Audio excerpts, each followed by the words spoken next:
do problema estão no sistema monetário baseado no padrão dólar, que é uma moeda inconversível emitida por um governo que não é resgatável em nada e que pode ser impressa à vontade, como todas as demais moedas dos países. Só que essa é a moeda de reserva mundial. Aí começa o problema. Eu tenho a tranquilidade, a convicção ou a confiança de deixar um patrimônio relevante, viajar pelo mundo pelos próximos 5 anos, desaparecer e aí voltar e ver quanto é que está valendo o Bitcoin, como é que está a rede do Bitcoin. Com o Bitcoin eu tenho essa segurança. Com as demais, de forma alguma. Google admitiu que praticou censura durante o governo Biden, em larga escala, especialmente no YouTube. Impressionante isso. Começando mais um Ush Responde, as perguntas que vocês enviaram na quarta-feira e quinta-feira, 24 e 25 de setembro. Foram várias, muito obrigado. E publicando o Ush Responde extraordinariamente no sábado, porque tivemos que antecipar a gravação por motivos de agenda. E antes de respondê-las, um lembrete para aqueles que querem alguma ajuda profissional com seus investimentos, planejamento financeiro e patrimonial, converse com a nossa equipe da Liberta Wealth. Vou deixar o link aqui embaixo e também o código QR na tela. Aí você pode ter uma solução customizada para a sua necessidade, os seus objetivos familiares e patrimoniais. E dito isso, vamos lá à primeira pergunta. Como a Faria Lima se sente sabendo que todo o apoio restrito do Trump ao Milley é só para bater no Lula, sendo que eles elegeram esse governo? Sim, eles ajudaram a eleger este governo Lula, é verdade, muitos fizeram L, mas eu discordo que o apoio restrito do Trump ao Milley é só para bater no Lula. Para mim tem algo bem mais simbólico e estratégico por trás dessa aliança do Trump ao Milley. E realmente, as palavras foram de apoio irrestrito. É impressionante assim como o Trump está endossando o Milley. Porque é dos únicos governos realmente alinhados aos Estados Unidos. E o sucesso do Milley na Argentina também pode reverberar para o restante do continente, América Latina. Isso é muito importante. Então tem aí um objetivo geopolítico dos Estados Unidos para garantir ou ajudar no sucesso do governo do Milley, que não está garantido, já cansei de falar vídeo sobre isso, até fiz um recente sobre essa ajuda. Então tem mais esse objetivo, além, claro, da afinidade mútua, desde que o Milley chegou ao poder na Argentina e sempre se aliou ao Trump, foi dos primeiros a elogiar e parabenizar a vitória do Trump, e sempre se colocou como um forte aliado, também incondicional do Trump, e agora está recebendo este carinho de volta, digamos assim. Mas tem uma estratégia clara do governo americano apoiando o Milley.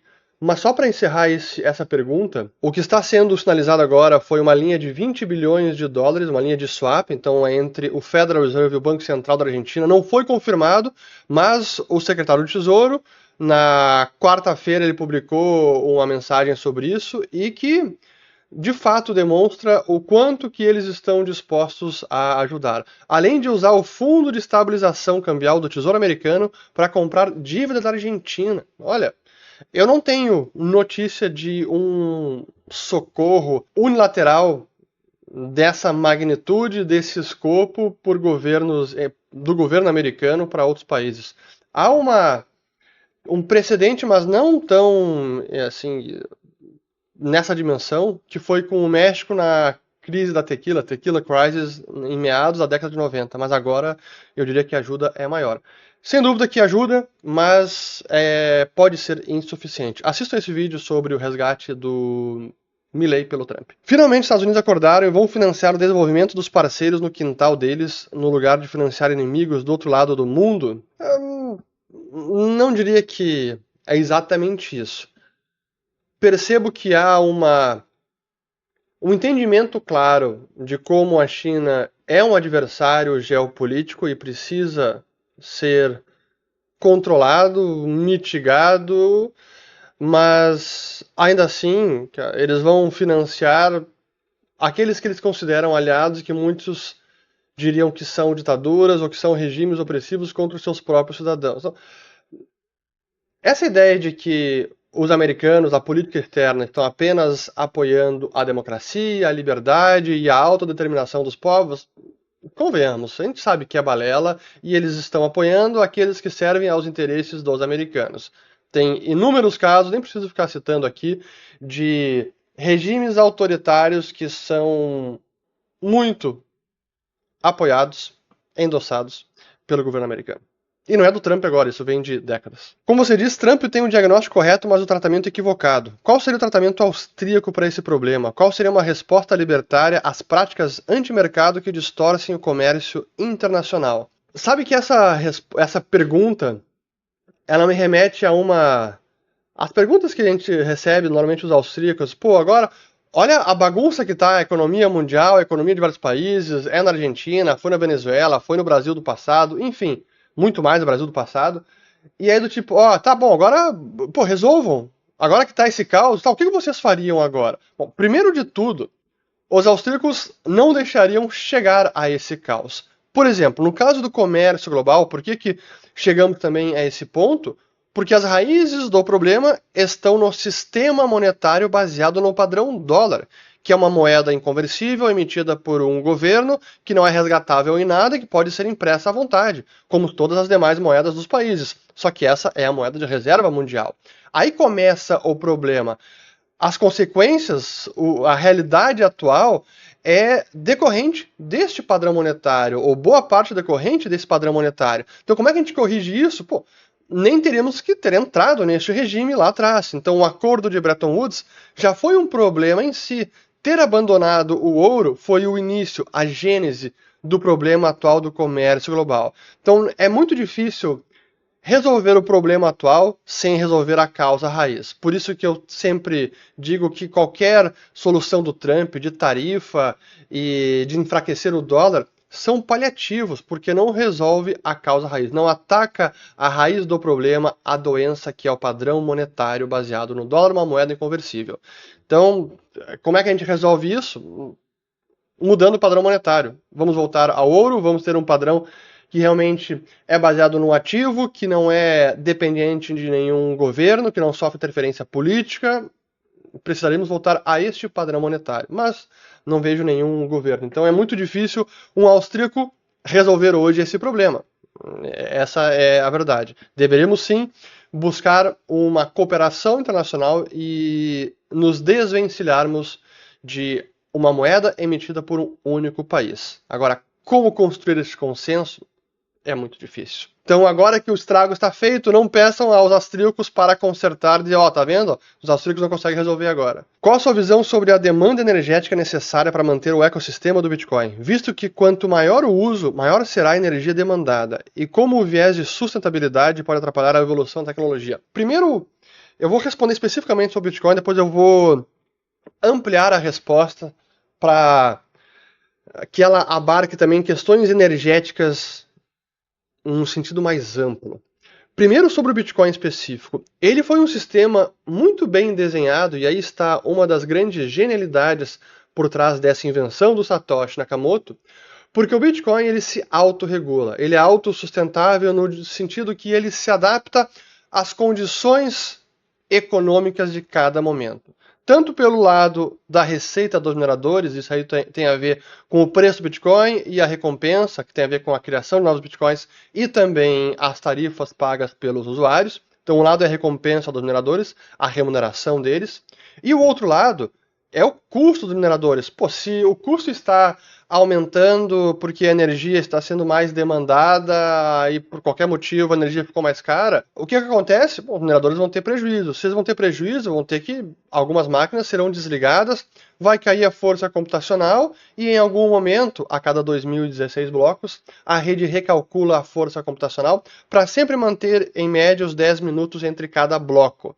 Portanto, se a rede fica mais lenta, os blocos são demorados, demoram mais para serem minerados, e depois de 2016 blocos haverá um ajuste de dificuldade para diminuir a dificuldade e assim se reajustar àquela nova realidade econômica dos mineradores ou da mineração. Então não importa muito o custo da energia, o custo de mineração ou a energia demandada. A rede ela é autorregulável por conta do mecanismo de ajuste da dificuldade de mineração. Isso é brilhante.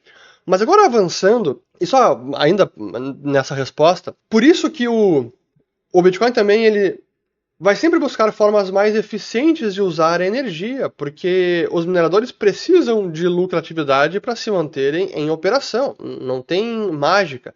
Então, mesmo um custo energético mais elevado ou demanda energética obrigará os mineradores a buscar formas mais eficientes de minerar. Equipamentos melhores, que consumam menos energia e assim por diante. Agora, a resposta mais ampla vai no sentido de os humanos, historicamente, consomem cada vez mais energia. Em volume absoluto, nós estamos usando mais energia. E quanto mais a gente descobre formas eficientes de usar energia, nós acabamos redirecionando aquela energia que foi poupada para outros usos. Por isso que no absoluto nós seguimos consumindo mais energia. Alguns países já conseguiram chegar num pico de consumo de energia e serem mais eficientes, mas a história do consumo de petróleo, do consumo de eletricidade, é que quanto mais eficientes se tornam as mercadorias, a nossa infraestrutura e o uso da energia, a gente canaliza agora aquela energia que foi poupada para outras finalidades. Então, agora a gente pode usar a energia para outros fins, para outros usos. E é o livre mercado, por meio da inovação, por meio da concorrência, por meio do sistema de preços livres e desimpedidos, pelo sistema de lucros e prejuízos, que vai forçando os empreendedores, os inovadores, a criarem formas mais eficientes de usar a energia, menos poluentes, e assim poupar energia e permitir que essa energia agora que está sendo gerada possa ser usada para outras finalidades. E para mim isso que é a parte sensacional de entender como funciona a economia e o avanço tecnológico, porque essa é a história da humanidade. Tem um livro muito bacana que eu preciso até, daqui a pouco vai ser uma resenha para o Clube do Livro no Follow the Money. Quem não conhece Follow the Money, siga o Dinheiro, nosso aplicativo, acumular conteúdo de finanças, economia e investimentos. Link na descrição do vídeo, código QR aqui na tela. Além dos documentários, cursos, ciclos de mercado, tem muita coisa bacana. A gente acabou de publicar o nosso primeiro Clube do Livro, falando sobre o Alerta Vermelho, é o nome do livro, do Bill Browder, que é o investidor americano que deu origem à Lei Magnitsky, né? Muito interessante. Enfim, mas o livro que eu ia falar, fechei parênteses, o livro que eu ia comentar é o The Ultimate Resource, do Julian Simon, que mostra justamente como os humanos, e por meio do livre mercado, conseguiram consumir cada vez mais energia, gerar mais energia, mais abundância de energia, com usos mais eficientes e assim, é fantástico. Então, acho que essa era a resposta que eu ia dar. Até porque agora, terminando essa resposta, que já ficou um pouco mais longa, né? Qual é o grande uso energético do momento? Inteligência artificial. Pô, mas inteligência artificial, 3 anos atrás, praticamente não existia para o grande público. E agora essa é uma nova fonte de demanda brutal. E como seguiremos usando cada vez mais inteligência artificial, não é que a gente está deixando de usar energia para outros fins, é que é uma nova fonte de demanda energética. Como é que a gente provê essa demanda para a inteligência artificial? Teremos que gerar mais energia. Esse é um dos motivos também agora pelo renascimento, finalmente, da energia nuclear. Não apenas porque ela tem tudo a ver com energia limpa, segura, confiável, mais barata, e que pode ajudar na transição energética, em qualquer problema que tenha de mudança climática. Então é muito bom para o meio ambiente, mas também porque é a única capaz de capaz de fornecer abundância energética, que é o que precisamos agora para a revolução da inteligência artificial. Então chegaremos daqui a alguns anos gerando e consumindo muito mais energia do que hoje estamos gerando e consumindo. Então seguiremos gerando e consumindo cada vez mais energia. E assim que a gente se torna mais eficiente num nicho específico, a energia poupada será canalizada para outras finalidades. Agora, a finalidade da vez é IA. E nem se fala mais de energia para a mineração de Bitcoin. Parece que isso foi esquecido e que deve ficar esquecido mesmo, que não é a grande fonte de consumo. Será agora inteligência artificial. A nova grande fonte de consumo. Você acredita que continuaremos vendo uma expansão da liquidez global até meados do ano que vem, conforme muitos analistas estão projetando, e por consequência os ralis de alta nos ativos continuarão por mais alguns meses? Neste momento, até a liquidez pelos bancos centrais está diminuindo. O Banco Central Europeu está diminuindo o balanço, o Banco Central do Japão, o Banco da Suíça, o Fed, o Banco da Inglaterra, está todo mundo enxugando liquidez. Eu entendo que em algum momento eles vão cessar este movimento, até porque os rendimentos da dívida soberana vão acabar subindo, então os juros ficam mais altos, complica o refinanciamento da dívida pública, financiar o déficit fiscal. Então eu imagino que eles vão parar de vender os ativos logo, então vão cessar esse enxugamento da liquidez e podem voltar ao cenário oposto, que foi lá da crise de 2008, depois da pandemia, que era o cenário de compra de ativos, injeção de liquidez. Mas é difícil fazer previsão de próximos meses, muita coisa pode acontecer, se vem uma crise, se a guerra aumenta, enfim. Qualquer coisa no curto prazo pode acontecer e aí, independente de liquidez, a gente pode ter uma correção forte nos mercados, até um crash. Então, próximos meses, não tenho ideia.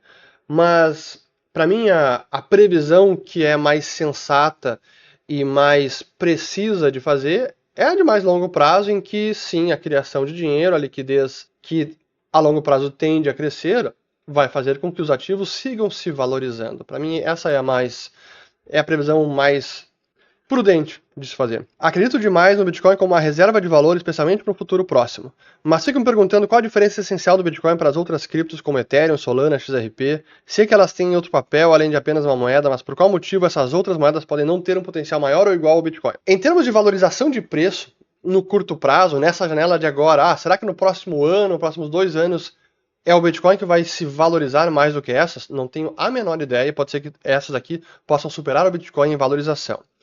Porém, nenhuma delas compartilha das propriedades irreplicáveis do Bitcoin. Dentre elas, não ter mais o seu criador, ser a mais descentralizada entre todas essas redes, portanto, ser o protocolo mais imutável possível, é o que temos hoje, e, portanto, pensando novamente no longo prazo, em nenhuma dessas redes que você mencionou, eu tenho a tranquilidade, a convicção ou a confiança de deixar um patrimônio relevante, viajar pelo mundo pelos próximos 5 anos, desaparecer e aí voltar e ver quanto é que está valendo o Bitcoin, como é que está a rede do Bitcoin. Com o Bitcoin eu tenho essa segurança, com as demais, de forma alguma. Então um ativo que tem o potencial de ser a reserva de valor desse século e até mesmo uma alternativa monetária, um novo padrão monetário, uma nova rede de liquidação internacional de fato, para mim é incomparável. O Bitcoin segue sozinho. O uso de stablecoins com cartão de crédito por aplicativos on-chain vai ajudar a diminuir cada vez mais o uso de moedas fiat, enfraquecendo moedas de países emergentes. As stablecoins são pareadas, lastreadas numa moeda fiduciária. Normalmente é o dólar, euro também tem algum uso, mas o dólar está se sobressaindo como a principal, até porque é a moeda de reserva. E sem dúvida que na margem, as moedas emergentes tendem a sofrer. Esse é um dos motivos que o Banco Central do Brasil, dentre outros países que têm moedas ruins, estão preocupados com a ascensão das stablecoins e têm receio de que elas possam ser usadas em carteiras autocustódia, justamente por isso. Se eu posso fazer pagamento com stablecoin, não passo por sistema bancário, não preciso nem passar por real, em última instância, pode minar a demanda pelo real, o que complica a efetividade da política monetária pelo Bacen e qualquer outro banco central emergente. Então, sim, há este receio. Para mim, eu acho isso excelente, porque traz uma concorrência ao Banco Central, forçaria ele, o Banco Central daqui, o do México, que é a moeda emergente, a prover uma política monetária, a prover uma moeda mais saudável, a defender de fato a sua moeda. Olha como está a nossa. O real está com inflação de 5%. Ao ano, há mais de 12 meses, se eu não estou enganado, ou mais do que isso. Isso vai destruindo o poder da moeda, o poder de compra da moeda. E ainda sem perspectiva de voltar para a meta, a inflação de 3%, que também é ruim. 5% é pior ainda. Então se as stablecoins forçarem os bancos centrais a serem mais prudentes com suas moedas e realmente defenderem o valor delas, para mim é excelente. E deveria ser na visão de qualquer cidadão. No seu vídeo sobre as montadoras chinesas, existe algum risco de se adquirir um carro dessas montadoras no Brasil? Tipo, a montadora falir ou encerrar operações no Brasil, visto que esses carros possuem peças altamente proprietárias, impossíveis de se encontrar fora da montadora. A resposta imediata é sim, existe o risco. Não dá pra gente negar esse fato, mas a gente precisa elaborar melhor, entender o timing desse risco, como isso poderia se materializar na prática. Não é algo de curto prazo, não acho que isso aconteceria logo.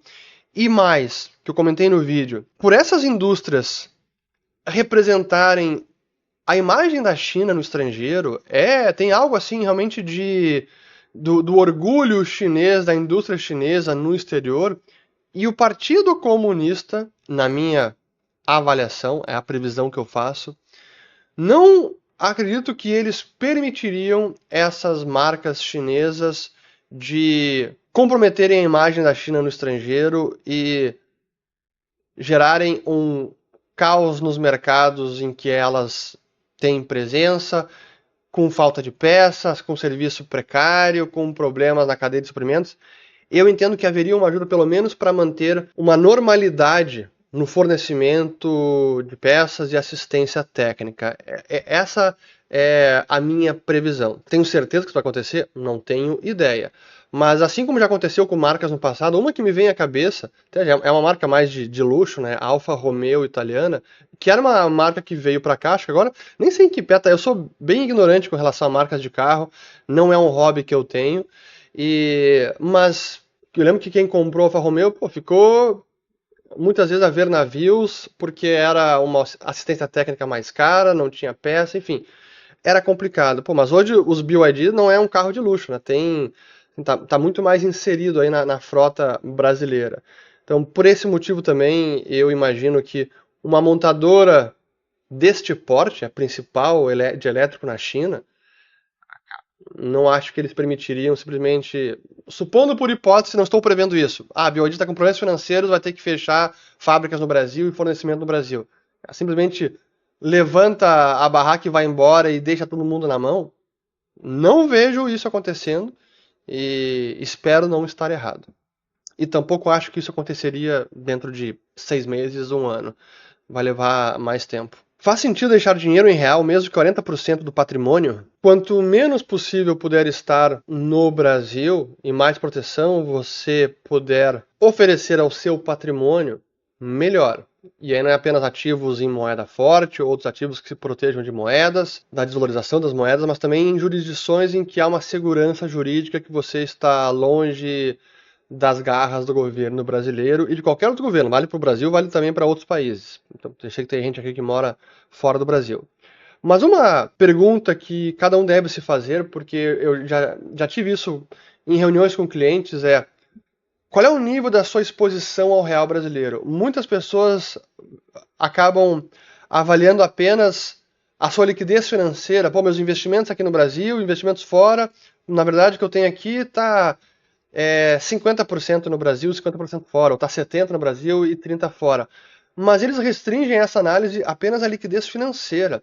Mas você precisa considerar o restante do seu patrimônio. Imóveis, empresas, alguns têm negócios que estão no Brasil, estão precificados no real e sofrem com o vai e vem da nossa economia e todos os nossos problemas. Se você coloca tudo isso na balança, nesse cálculo, muitos perceberão que a exposição ao real é muito mais do que 40%, ou 50%, ou 60%, pode chegar a 80%, 90%.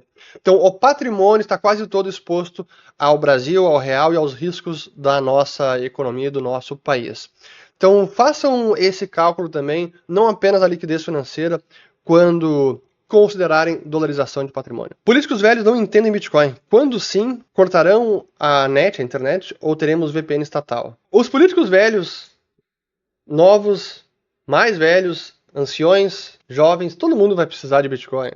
Então, e nem vão precisar entender, assim como eles hoje gostam de dólar, alguns ainda gostam de ouro. No Brasil sempre foi o dólar principal, pensando nos mais antigos, mas vão precisar de Bitcoin. Não vejo que eles vão cortar a net e teremos que usar VPN estatal. Talvez teremos que usar VPN não por causa do Bitcoin, mas por outras questões de censura.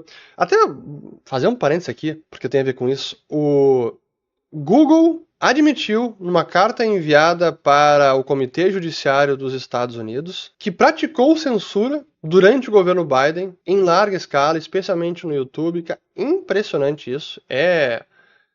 Deveria escandalizar qualquer um, mas tem lá todos os detalhes. Eu fiz um tweet sobre isso. Até deixa eu ler aqui o tweet, deixa eu voltar aqui, peraí. Google admite censura sobre Biden, promete acabar com proibições de contas do YouTube de milhares de americanos censurados por discurso político. O Google também admitiu o seguinte ao Comitê Judiciário da Câmara. 1. O governo Biden pressionou o Google a censurar os americanos e remover conteúdo que não violasse as políticas do YouTube. A pressão de censura do governo Biden foi inaceitável e errada. O debate público nunca deve ocorrer à custa da confiança nas autoridades. A empresa nunca usará verificadores de fatos de terceiros, os fact-checkers. As leis de censura da Europa têm como alvo empresas americanas e ameaçam a liberdade de expressão americana, incluindo a remoção de conteúdo legal das maiores empresas de tecnologia do planeta.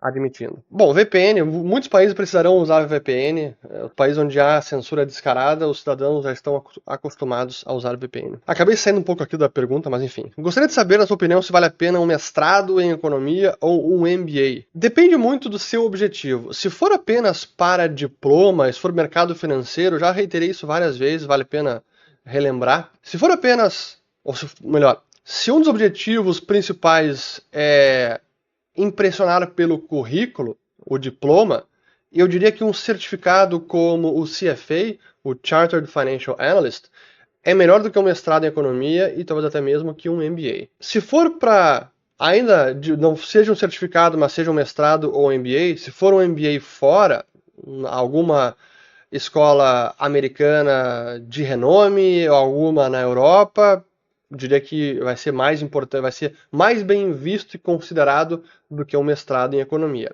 Agora, se o seu objetivo é mais o conhecimento, aí vá atrás daquele que vai atender melhor a sua busca por conhecimento, que foi o que eu fiz quando decidi deixar, na época, a Letícia em Grupo Elevadores, morava em Dubai e quis fazer o mestrado em economia, especificamente em Escola Austríaca de Economia. Fui em Madrid, na Espanha, na época era dos únicos locais possíveis para fazer o mestrado exclusivamente na Escola Austríaca de Economia. Porque eu queria o conhecimento, estudei pra caramba porque eu queria estudar e não estava nem com o diploma. Inclusive, nunca busquei meu diploma. Não falo isso com orgulho, mas eu estava com pressa, tive que sair da Espanha, voltar ao Brasil para trabalhar, era uma burocracia pegar o diploma e nunca peguei meu diploma. Terminei o mestrado, mas não peguei o diploma. Explica os motivos que levaram à compra do TikTok pelos Estados Unidos. Eu preciso fazer um vídeo até um pouco mais elaborado sobre o assunto, mas a verdade é que as queixas do governo Trump, e acho que não é apenas do Trump, tá? Isso vai além do Trump. Se eu não me engano, também foi uma polêmica durante o governo Biden. Elas têm a ver com a possibilidade de monitoramento, de espionagem, de vigilância dos americanos pelo Partido Comunista por meio de um aplicativo como o TikTok. Os mais paranoicos dirão que sim, isso ocorre e é verdade, outros dirão que é um exagero, é paranoia pura, mas a verdade é que o aplicativo TikTok, ele tem, especialmente no algoritmo nos Estados Unidos, que é diferente do algoritmo que roda na China, nos Estados Unidos e fora da China, Europa, Brasil, etc. Ele é nocivo, especialmente para crianças, para jovens, e muitas vezes ele acaba viciando jovens. E eu tô aqui sem dúvida que generalizando, sem entrar em tanto detalhes, e eu vou recomendar um podcast que eu vou ter que lembrar agora, eu lembro acho que é da Bloomberg, que conta a história do TikTok, do seu algoritmo, todas as controvérsias. Esse podcast já tem uns 2 ou 3 anos, e é impressionante o quanto que o algoritmo ele foi treinado para viciar e até levando muitas vezes a conteúdos sexualizados e para jovens, até pré-adolescentes, enfim, é um negócio meio complicado. Aqui em casa a criança não pode ter rede social de jeito nenhum. Para nós é considerado veneno. Qualquer rede social pra gente é álcool, é veneno, é droga. Então crianças antes de 18 não podem ter rede social. Espero conseguir cumprir essa regra até os filhos chegarem a 18 anos. Então tem um pouco disso por trás dessa compra, mas vou dever uma resposta um pouco mais completa sobre isso. Na sua opinião, a Tesla já é um conglomerado tecnológico, carros autônomos, robôs, IA? Eu diria que ela tem ainda muita pretensão de ser este conglomerado. Carros elétricos, autônomos, está em teste ainda, não dá para dizer que esse trabalho acabou. Robôs, confesso que sou bastante cético em relação aos robôs, o Optimus lá da Tesla. E bom, a IA, sim, ela já está desenvolvendo, não a Tesla diretamente, mas por meio de inteligência artificial que ajuda a treinar o próprio FSD, que é o Full Self-Driving, a direção autônoma da Tesla, sim, já usa bastante. Então, acho que o potencial é enorme ainda da Tesla, mas como sempre tenho receio do seu preço de mercado, o seu valuation atual, acho que segue esticado. Mas tô comprado em Tesla ainda, tá? Eu comprei por causa daquela briga do. Realmente foi. Não é recomendação de investimento exatamente por conta disso, tá? Foi uma compra impulsiva, emocional e quase que em protesto depois que o Musk brigou com o Trump e eu decidi apoiar o Musk. Se você fala que existe juro negativo, por que você oferece serviço de investimento em bolsa? Nós oferecemos assessoria financeira completa para proteger todo o patrimônio e isso passa por liquidez no Brasil, aplicada em instrumentos que dão algum rendimento, inclui também bolsa de valores, inclui uma série de instrumentos financeiros, porque para a maior parte das pessoas, e mesmo para quem é Bitcoiner, eu estou respondendo assim porque eu sei que essa pergunta é de um Bitcoiner, ficar 100% alocado em Bitcoin não é possível, para muitos não é nem desejável. Até para a sua necessidade do dia a dia, sua liquidez financeira, alguma coisa precisa ficar alocada em algum instrumento de renda fixa para que o seu dinheiro perca o mínimo possível de poder de compra ao longo do tempo. Não é a aplicação, o investimento que vai realmente multiplicar o seu patrimônio, talvez nem vai proteger de fato, nisso eu concordo, mas ter zero, absolutamente nada, tudo em Bitcoin, para muita gente, para muitas empresas, simplesmente não é uma alternativa. Então, por isso que nós oferecemos tudo que é tipo de instrumento e ajudamos os investidores a entenderem os riscos, os retornos de cada instrumento, de cada jurisdição, risco do Brasil, risco lá fora, como mitigar esses riscos. E sempre Bitcoin é uma das posições mais importantes. Mas tem muita gente que prefere não entrar, não conhece, tem receio. O que eu vou fazer? Vou dizer, vou forçar o cliente a fazer isso? Não posso. Se a guerra da Ucrânia se tornar mundial, o dólar dispara. O dólar ele dispara normalmente em crises financeiras. Foi 2008, foi na pandemia, em qualquer outro crash de mercado, é quando o dólar dispara.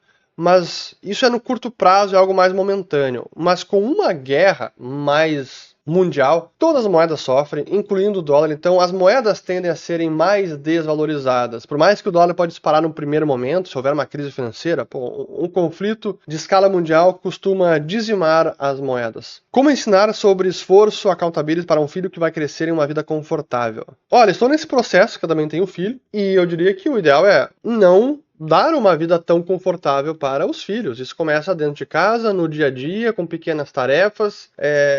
Uma coisa que eu sempre vejo às vezes os pais, avós, tios acabam fazendo, é normal, mas a gente tem que evitar, na minha opinião, não tratar os filhos como hóspedes de um hotel 5 estrelas num spa, fornecendo de tudo o tempo inteiro, cara, faz uma torrada, um misto quente, faz o café, faz o jantar, faz o almoço, recolhe os pratos, faz a cama, seca. Não.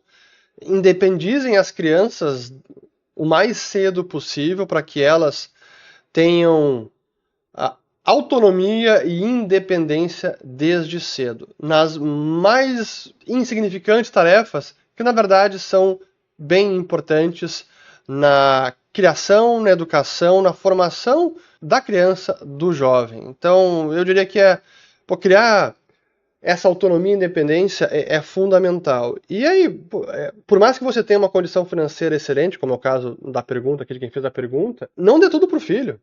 Para mim, o não é uma palavra tão importante para as crianças, e eu vejo que hoje não vou generalizar, mas vejo que há pais que têm receio de dizer não para as crianças, que vão magoar, ou dizer, para mim, não é das palavras mais importantes na criação de criança, então, de filhos.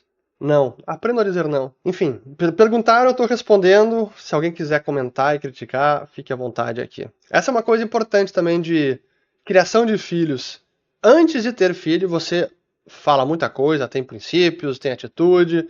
Quando tem os filhos, às vezes a coisa muda, você entende alguns pais, entende situações, você tende a julgar muito menos a criação alheia. Você nunca sabe o que está acontecendo, mas eu estou respondendo como eu pretendo e crio os meus filhos. Eu e a senhora Ulrich, obviamente. Segundo meu professor da faculdade, a crise de 2008 teve como causa a falta de regulação. Essa crítica, ela é antiguíssima, e eu diria o seguinte: a falta de regulação é um problema quando não há responsabilização. Por que eu digo isso? Porque, especialmente no sistema bancário americano, no sistema financeiro, os bancos são incentivados, junto com incentivos do próprio Banco Central, do Fed, a tomar cada vez mais risco, e se algo dá errado, eles são resgatados, eles não sofrem as consequências. É aquela ideia do cara coroa. Se der cara, os bancos ganham, se der coroa, a sociedade perde. Aí não dá.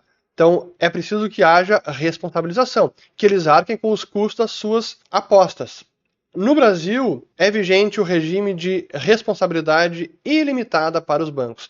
Então, os controladores, conselho fiscal, administradores, podem responder com patrimônio pessoal no caso do prejuízo superar o capital investido no banco. Nos Estados Unidos não é assim. O Gustavo Franco fala disso, é muito bacana. Deixa eu relembrar aqui, ó. As Leis Secretas da Economia tem uma passagem sobre isso. Esse livro, para quem gosta de economia, eu acho fantástico. Para mim, é o melhor do Gustavo Franco, dos melhores. E até porque ele é muito engraçado. Mas tem muitas verdades aqui, e numa das passagens ele fala justamente sobre isso. O regime de responsabilidade ilimitada que vigora no Brasil e não nos Estados Unidos. E aí, num ambiente que você diminui a regulação, você permite mais a oportunidade de risco, de aposta, de alavancagem, de instrumentos exóticos, e se der errado, o cara não responde com o seu, claro que é um problema. Então, a falta de regulação em si não é um problema. A falta de regulação sem responsabilização, aí sim é um grande problema. Trump chama Lula para conversa. É pegadinha para humilhação? E com essa eu vou responder a pergunta. O Trump é um cara muito safo. Ele é esperto pra caramba. E eu vou até aqui ler um trecho do seu livro, A Arte da Negociação, que talvez responda muito bem essa pergunta, porque ele diz aqui o seguinte: trazer um inimigo para sua posição, conhecido como atrair ou iscar, é uma estratégia comum em combates e jogos de estratégia para ganhar vantagem tática. Essa tática pode ser aplicada em diversos contextos, desde um combate físico até negociações. O objetivo é manipular o adversário para que ele se mova de maneira previsível para uma área onde você possa atacá-lo com eficácia. Palavras de Donald Trump. Veremos. Gostaria muito de ver esse encontro, Lula e Trump. E eu acho que por algum motivo ele não vai acontecer ou vai demorar para acontecer. Mas deveria acontecer. E com isso encerro mais um Ulrich Responde. Espero que vocês tenham gostado, desfrutem desse sábado dessa vez, com suas famílias, com seus amigos, e amanhã domingo também. E espero que tenham lavado as louças, compartilhem o vídeo, se inscrevam no canal, ativem o sininho. E acho que é isso, respondemos bastante coisa e voltaremos no próximo vídeo. Valeu, obrigado, até mais.